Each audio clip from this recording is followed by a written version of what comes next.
A ver, pensemos en esto. Una civilización que en apariencia lo tiene todo. Riqueza, un ejército poderoso, una población que no para de crecer.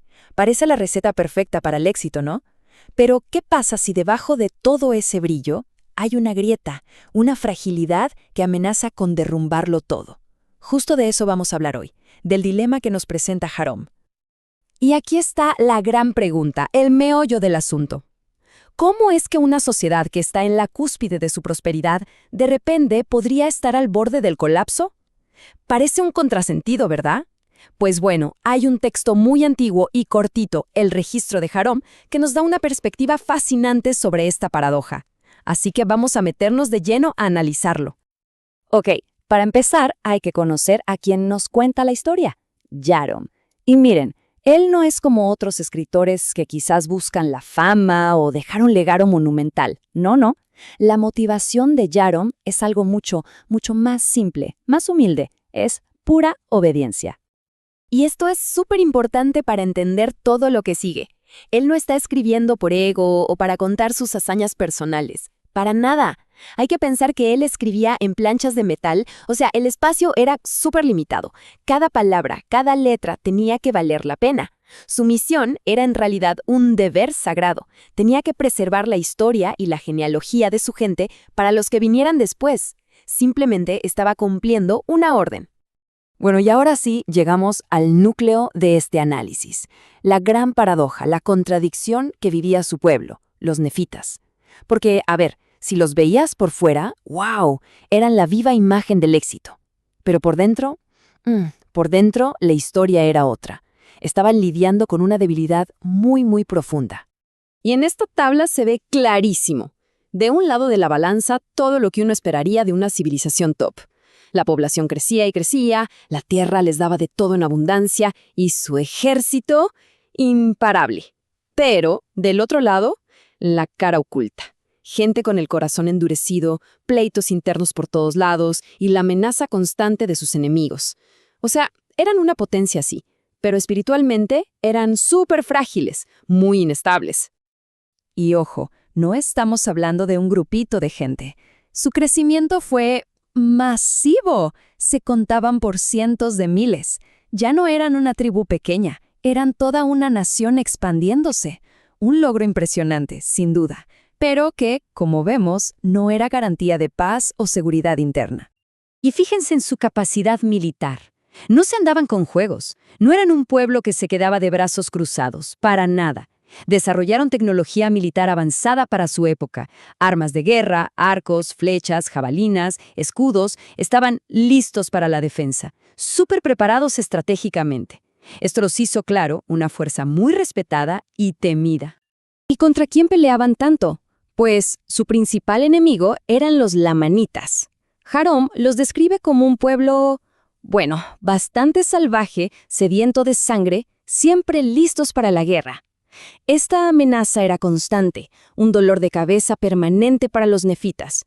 Era una presión que los obligaba a estar siempre alertas.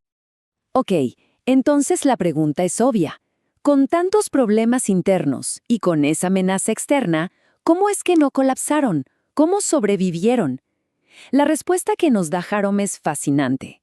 No estaba en sus ejércitos ni en sus armas. Estaba en un grupo de líderes espirituales que trabajaban sin parar para, literalmente, mantener la sociedad a flote.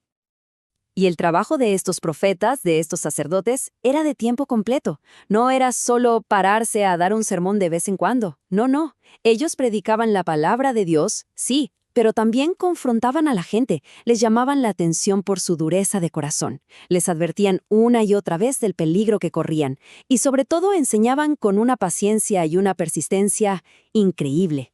Fue ese esfuerzo constante, ese no darse por vencidos, lo que evitó que todo se viniera abajo. Y ojo, lo que enseñaban no eran solo rituales vacíos o tradiciones por cumplir. Claro que seguían la ley de Moisés, pero entendían el porqué. Sabían que tenía un propósito mucho más profundo. Era, digamos, un símbolo, una manera de apuntar y prepararse para alguien que vendría en el futuro, el Mesías. Su fe no era ciega, tenía una dirección, una meta muy clara. Todo esto nos lleva al punto clave, al al secreto que Jarón revela en su registro.